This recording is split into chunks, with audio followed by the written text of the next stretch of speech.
Hello, this is Anthony Rhoda, Member of Parliament for Nipissing-Temiskaming and Speaker of the House of Commons.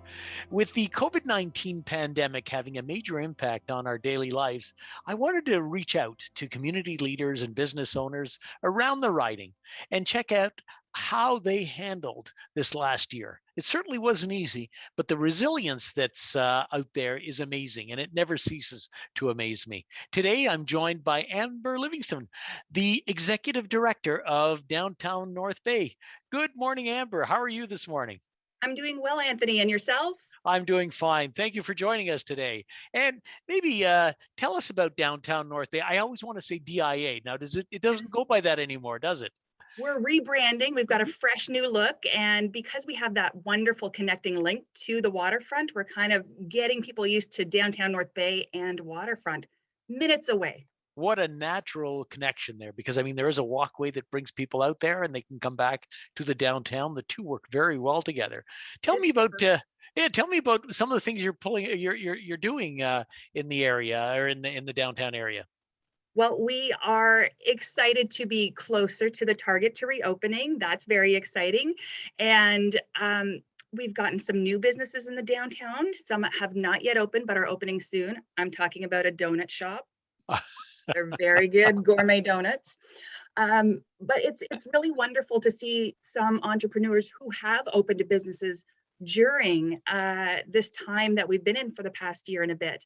So, these are definitely people with big dreams and ambitions to go and say, I'm going to go ahead and open my business and, look for support. And I think they've done their best to keep things going during this time, and they're still feeling positive. And that's what's important. For some of it, it's not in our control, but our reactions to it are. And as you mentioned, there's new people coming in and adding new life to it. I was talking to one entrepreneur the other day who is, uh, I don't want to let the hat out of the bag, the cat out of the bag, but about, and I'll just say he's renovating one of the old buildings there, and there's going to be a number of employees right downtown, and that really adds to a downtown when you've got both retail and office workers in the economic center. So that I think there's great things coming, and I'm looking forward to seeing them. Now, some of the projects you've been working on in downtown North Bay, I understand that there's one in particular that is coming up, and it's got a lot of components. Maybe tell us a little bit about that. Certainly. So we have some spaces that need a little bit of love in the downtown, and we want to activate these spaces and make them feel safer for people when evening comes. So we are installing market lighting in the near future into some of the alleyways that we have that are lovely. They've got graffiti in them, like lovely painted murals. So that'll be nice to have that market lighting there. And as a bigger project, we have it's a parking lot currently, and it's just sand at the moment, but we're going to take the time to pave that, put in some electrical infrastructure, and put market lighting from the two buildings to each other to really transform that space so that it'll give people an opportunity to perhaps, borrow the space from the owner and have a really nice, unique area, and it'll just lend a new atmosphere to our downtown. Well, that sounds great. And one of the things I like about the downtown is there it really is a sense of the arts downtown. And one of the things I'm always advocating for is cooperation amongst groups and people, because I mean, one plus one does not always equal to two. One plus one sometimes gives us three if that relationship works out well, and then it can grow exponentially. Now, I understand you're teaming up with creative industries to make the downtown look better. Maybe tell me a little bit more about that relationship. Absolutely. We've had a great relationship with Jamie Latham from Creative Industries, and she is such just a vast center of knowledge when it comes to public art. So it's so great to have her to collaborate with. She's helping us, I think, develop some different walking tours and tying them into the artwork that we have down here and artwork that ideally is to come, which is really fun. So we've got the basics started. You can go on our website and find the different murals that we have in the city, but we want to develop that a little bit more so that, if you're downtown taking a walk by yourself, maybe you want to check out this walking tour and just go see all the different places.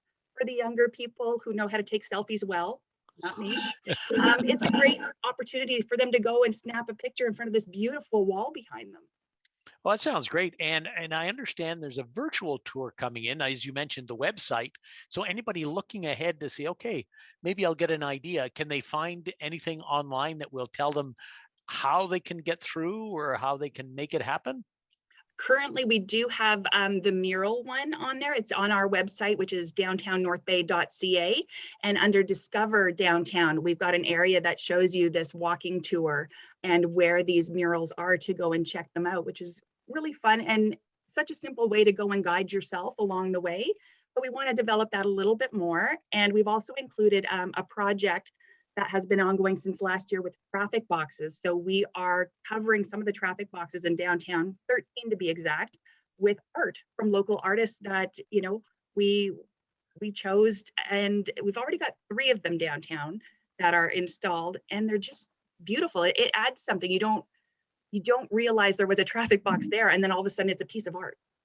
Well, that's a great idea. That sounds wonderful. Now, one other thing that's interesting too is, I mean, when you walk downtown, it's starting to come to life, and we're seeing it all come down. I mean, part of it's the summer, part of it is the anticipation of COVID-19 being over, and it really isn't surprising that more and more films are being shot in the downtown area, and that's something that I understand has been really welcomed and has been working out very well for the downtown area. Absolutely. It's humorous almost to see some of the movie companies. They like to do a lot of Christmas movies, but they're doing them during the warm months, and we're thinking, oh man, we've had 6 months of winter. But it's really interesting to see that they're interested in our look. There are parts of our main street that just have this charming look that work for their films, and then we're seeing them, in other areas of the city too. But it's really neat to watch a show and go, wait a minute, I know where that is. And I've gone and made a list as well of some of the movies that were shot in our downtown, which is on our website in that same area, so that people can kind of look to see what's available and maybe go search those out. That's a great thing. I didn't know about that. I'm going to have to look that up because like you, you're watching a movie and you're saying, I know where that is, or I know where they shot that. And it's kind of like taking home to the movies as opposed to leaving home and going to the movies. And the Christmas ones, especially, I as long as the W channel exists, my wife Chantal always has it on for the Christmas movies when they come up. But you're right, the way they transform everything, you're in the middle of July, you're walking down and you look over and there's snow everywhere. And they really do make it look real. And the charm of the downtown really makes it work. Now, you're incorporating the waterfront. Maybe tell me a little bit more about that and how that ties into the downtown area. Well, we have been talking with our municipality into maybe some boundary expansion, and a quick win is to expand into some city-owned lands in the waterfront area.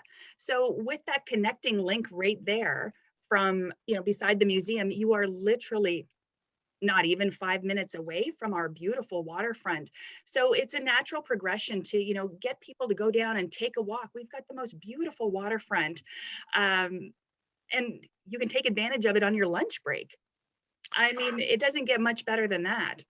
No, and then, every time we have somebody visit North Bay, I always bring them to the waterfront, and they're very impressed. And even sometimes I'll be talking with someone, and what they'll say is, "Oh, I visited North Bay, and you people have a wonderful waterfront. I wish ours was like that."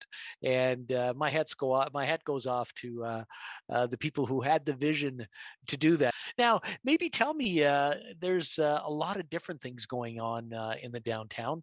I know there's a farmer's market, there's a splash pad now. Maybe tell me a little bit about some of the activities that people can expect and look forward to this summer. Absolutely. The best part of our downtown is that it really is compact. So if you're downtown grabbing, an iced coffee from the Opera Bakery, you are literally steps away, like a 2-minute walk away from our splash pad. And then there's the museum right there, the farmer's market. So it's Wednesday today, they are downtown today, and they're there on Saturdays. So you've got all these different ways to support small independent businesses, and you're steps away from everything you might need. So while we're in this stay-at-home order, I can order my things online or on the phone from downtown merchants, say, okay, I'm going to go down Saturday morning because I got to hit the farmer's market. So I'll go hit the farmer's market, get what I need. I can go over to the stores after and do my curbside pickups. Because it's so compact, it's so easy to make it happen. And one of the things that come up being from North Bay, I know how important parking is. We have a certain mentality that you have to be near where you're going, otherwise you boycott it. You can go to Toronto and walk an hour to your place or half an hour to where you're going, but in North Bay you've got to be. Tell me about the parking. And I know the parking lot on Oak Street is not always used to its full capacity, and it's not always there's not always a charge to it. Tell me a little bit about parking in downtown North Bay. Absolutely. I'm glad you asked about it. Um, so parking, people think, oh gosh, I got to find a parking spot, then I'm going to have to pay. So if you're on our main street, the on-street parking, it's an hour free. You just have to go talk to the machine and put in some little bit of information and you get an hour free parking. But if you need a little more than an hour, you can head over to lot 2, which is that big lot that you were talking about, or lot 4 is a parking garage that we have, and it's 2 hours free parking. I mean, there's no complaints there. And then we've also got, we're part of this parking app, so you can put it on your phone and easily just add time. If you are in an appointment that's running late, you can add time right from your phone. Vendors can do it for people in their stores. Like it makes it so easy. And who knew back when when I was a little kid and we didn't have this kind of technology, who knew we could just pick up our phone and add more time to our parking for pennies. That's amazing. I mean, when you think about it, being able to say, "Well, I'm running late." I remember you say, "Well, I have to run to put some quarters in the machine." Now you don't even have to do that anymore. Is there anything that we should know that we may have left out? Well, I think there is something big happening next year in our downtown. So we are looking forward to that. There's going to be a bit of a facelift. It's been close to 40 years since our downtown has had some big work done. So it's exciting to see how this new look will turn out. I've been here since I think after the last big dig. And it's changed so much even from when I was a 10-year-old in town. And to see it evolve, you kind of go, wow, this is how cities evolve, and you forget about what you had, but then when you think back you kind of go, wow, it's amazing to see how we grow and evolve within our city. I remember you talk about being a kid, and one of the things I remember as being a kid is the Walker's building that was there. That was the big department store in town, and walking downtown. Of course, that was far away from home from where I live, but walking into the store and just kind of wandering over to the escalator. Now that was a big thing, and riding the escalator as a ride. Now, after about 3 or 4 turns, the sales clerk would say, maybe it's time you stop doing that. But it was a lot of fun. And living in small town North Bay, that was one of the highlights. And now there's so much more. We've got waterfront, splash pads, so much more to do, and fond memories, and keep making those fond memories downtown. Amber, I just want to thank you again for joining us this morning, and good luck with your new project. I know there's some federal funding that went in there to make it possible. I'm looking forward to the results that are really going to help the downtown and literally lighten things up. So thanks again for joining us this morning, and we look forward to seeing everyone downtown once COVID lifts. And in the meantime, feel free to look online, and you can still order and pick up at the door. So just because you can't go into the store physically doesn't mean you can't go down and enjoy what the downtown has to offer and what stores have to sell. Amber, thanks again. Thank you, Anthony.